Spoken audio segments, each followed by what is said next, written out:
আমরা এমন এক যুগে বাস করছি যেখানে বিশ্ব অর্থনীতি টালমাটাল, কাগজের মুদ্রার মূল্য হ্রাস, মুদ্রাস্ফীতি আর অর্থনৈতিক সংকট আমাদের জীবনকে অস্থির করে তুলেছে। আমরা প্রতিনিয়তই ভাবছি, এই অর্থনৈতিক অস্থিরতা থেকে কি কোনো মুক্তি নেই? ইসলাম কি এই বিষয়ে কোনো সমাধান দিয়েছে?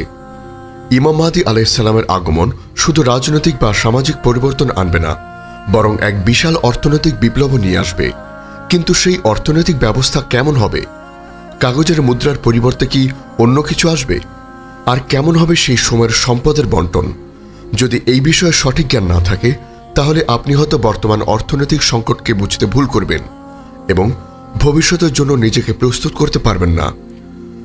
আজ আমরা ইসলামের সুমহান শিক্ষার আলোকে গভীরভাবে জানব ইমাম মাহদী যুগে মুদ্রা, অর্থনীতি ও সম্পদের সুনামি।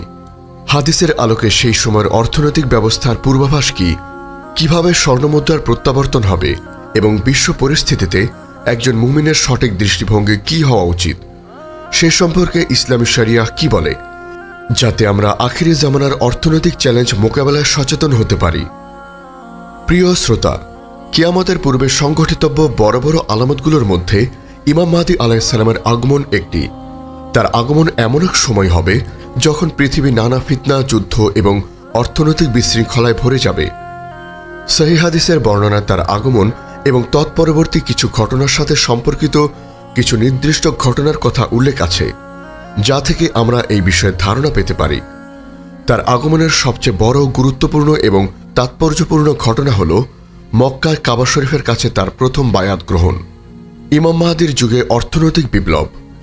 ইমাম মাহদী আলাইহিস সালামের আগমন শুধু রাজনৈতিক বা সামাজিক পরিবর্তন আনবে না, বরং এক বিশাল অর্থনৈতিক বিপ্লব নিয়ে আসবে। তার শাসনামলে এমন কিছু ঘটনা ঘটবে যা বর্তমান অর্থনৈতিক ব্যবস্থাকে সম্পূর্ণভাবে পাল্টে দেবে। 1. স্বর্ণমুদ্রার প্রত্যাবর্তন। হাদিসে এসেছে যে ইমাম মাহদী আলাইহিস সালামের শাসনামলে কাগজের মুদ্রার পরিবর্তে স্বর্ণমুদ্রা অর্থাৎ দিনার এবং রৌপ্য মুদ্রা অর্থাৎ দিরহাম ফিরে আসবে। রাসূল সাল্লাল্লাহু আলাইহি ওয়াসাল্লাম বলেছেন, এমন এক সময় আসবে যখন দিনার অর্থাৎ স্বর্ণমুদ্রা এবং দিরহাম রৌপ্য মুদ্রা ছাড়া কোনো কিছুই থাকবে না। মুসনাদে আহমদ। আজকের দিনে আমরা দেখতে পাই যে কাগজের মুদ্রার মূল্যহ্রাস এবং মুদ্রাস্ফীতি এক ভয়ঙ্কর সমস্যা, কিন্তু স্বর্ণ এবং রৌপ্যর নিজস্ব মূল্য রয়েছে যা কখনই নষ্ট হয় না। তাই স্বর্ণমুদ্রার প্রত্যাবর্তন এক স্থিতিশীল অর্থনৈতিক ব্যবস্থা নিয়ে আসবে। 2. সম্পদের সুনামি। ইমাম মাহদী আলাইহিস সালামের শাসনামলে সম্পদ এতটাই বৃদ্ধি পাবে যে মানুষ আর সম্পদ নিতে চাইবে না। রাসূল সাল্লাল্লাহু আলাইহি ওয়াসাল্লাম বলেছেন, মাহদী আমার উম্মতের মধ্য থেকে আসবে। সে 7 বছর বা 9 বছর রাজত্ব করবে। সে এমন ধন সম্পদ দেবে যা মানুষ কখনো দেখেনি। সে 2 হাতে সম্পদ দেবে এবং কোনো হিসাব করবে না। সুনানে তিরমিজি। অন্য হাদিস এসেছে, তোমাদেরকে এমন এক ব্যক্তি ইমাম মাহদীর দেখা হবে যে মানুষের কাছে এসে বলবে, কে টাকা চায়, কে টাকা চায়, কিন্তু কেউ নেবে না। সে বলবে, আমি তো টাকা নিয়েই এসেছি। সহিহ বুখারী। মুসলিম। এই সম্পদ কোথা থেকে আসবে? হাদিসে এসেছে যে আল্লাহ তাআলা পৃথিবী থেকে এক বিশেষ ধরনের ফলন দান করবেন যা মানুষের চাহিদা মেটাবে। এছাড়াও ফোরাত নদী তার স্বর্ণের পাহাড় উন্মোচন করবে, যা থেকে প্রচুর পরিমাণ সম্পদ পাওয়া যাবে। 3. ন্যায় ও ইনসাফের বন্টন। ইমাম মাহদী আলাইহিস সালামের শাসনামলে সম্পদের বন্টন হবে ন্যায় ও ইনসাফ ভিত্তিক। তিনি কোনো পক্ষপাতিত্ব করবেন না, বরং সকল মানুষের মধ্যে সমানভাবে সম্পদ বন্টন করবেন। এই ন্যায় ও ইনসাফের কারণে দারিদ্রতা দূর হবে এবং সমাজে শান্তি ও সমৃদ্ধি প্রতিষ্ঠিত হবে। বর্তমান অর্থনীতির সাথে মাহদীর যুগের অর্থনৈতিক পার্থক্য। ইমাম মাহদী আলাইহিস সালামের যুগে অর্থনৈতিক ব্যবস্থা বর্তমান অর্থনৈতিক ব্যবস্থা থেকে সম্পূর্ণ ভিন্ন হবে। 1. কাগজের মুদ্রার পতন। বর্তমানে কাগজের মুদ্রা হল ফিয়াট কারেন্সি, অর্থাৎ যার কোনো প্রকৃত মূল্য নেই। এটি সরকারের ইচ্ছেমতো মুদ্রাস্ফীতির শিকার হতে পারে, কিন্তু ইমাম মাহদীর যুগের স্বর্ণ ও রৌপ্য মুদ্রাও ফিরে আসবে, যার প্রকৃত মূল্য রয়েছে এবং তা সহজে হেরফের করা যাবে না। 2. সুদভিত্তিক অর্থনীতির পতন। বর্তমানে অর্থনীতি সুদভিত্তিক, যা মানুষকে ঋণের জালে জড়িয়ে দেয় এবং সমাজে বৈষম্য সৃষ্টি করে। কিন্তু ইমাম মাহদীর যুগে সুদভিত্তিক অর্থনীতির পতন ঘটবে এবং ইসলামী অর্থনীতি প্রতিষ্ঠিত হবে, যা ন্যায় ও ইনসাফের উপর ভিত্তি করে পরিচালিত হবে। 3. সম্পদের অভাব থেকে প্রাচুর্য। বর্তমানের অর্থনৈতিক সম্পদের অভাব ও বৈষম্যের উপর ভিত্তি করে গঠিত, কিন্তু ইমাম মাহাদির যুগে সম্পদ এতটাই বৃদ্ধি পাবে যে মানুষ আর তা নিতে চাইবে না। এই প্রাচুর্য হবে আল্লাহর পক্ষ থেকে এক বিশেষ রহমত। এই ঘটনা থেকে আমাদের কি শিক্ষা নেওয়া উচিত? ইমাম মাহাদি যুগের অর্থনৈতিক বিপ্লব আমাদের জন্য এক গভীর বার্তা বহন করে। এই ঘটনাগুলো থেকে আমাদের জন্য কিছু গুরুত্বপূর্ণ শিক্ষা রয়েছে। যেমন 1. বর্তমান অর্থনৈতিক ঝুঁকি। আমাদের উচিত বর্তমানের সুদভিত্তিক এবং কাগজের মুদ্রার অর্থনীতির ঝুঁকি সম্পর্কে সচেতন থাকা। 2. আর্থিক প্রস্তুতি।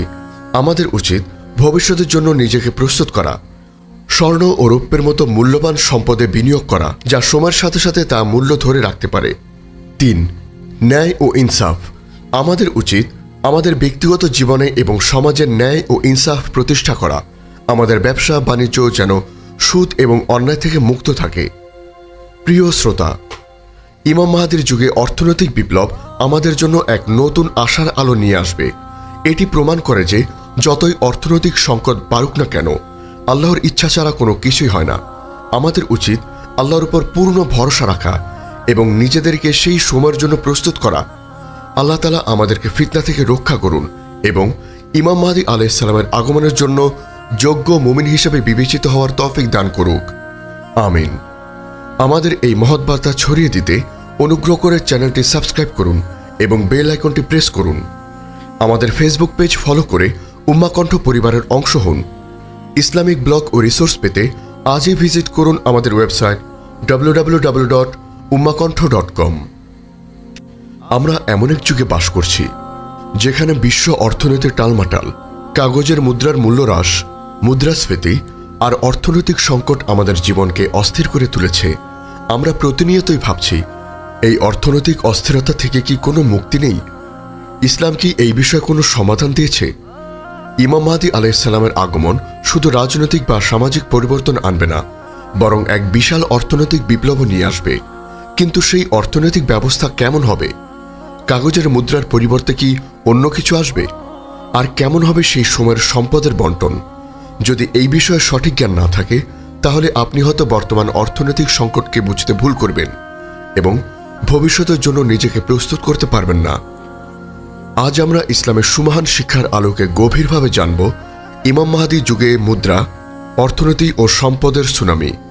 হাদিসের আলোকে সেই সময়ের অর্থনৈতিক ব্যবস্থার পূর্বাভাস কি, কিভাবে স্বর্ণমুদ্রার প্রত্যাবর্তন হবে এবং বিশ্ব পরিস্থিতিতে একজন মুমিনের সঠিক দৃষ্টিভঙ্গি কি হওয়া উচিত, সে সম্পর্কে ইসলামী শরিয়াহ কি বলে, যাতে আমরা আখিরি জামানার অর্থনৈতিক চ্যালেঞ্জ মোকাবেলায় সচেতন হতে পারি। প্রিয় শ্রোতা, কিয়ামতের পূর্বে সংঘটিতব্য বড় বড় আলামতগুলোর মধ্যে ইমাম মাহদী আলাইহিস সালামের আগমন একটি। তার আগমন এমন এক সময় হবে যখন পৃথিবী নানা ফিতনা, যুদ্ধ এবং অর্থনৈতিক বিশৃঙ্খলায় ভরে যাবে।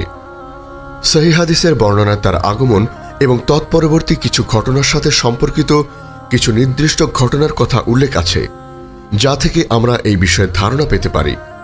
তার আগমনের সবচেয়ে বড়, গুরুত্বপূর্ণ এবং তাৎপর্যপূর্ণ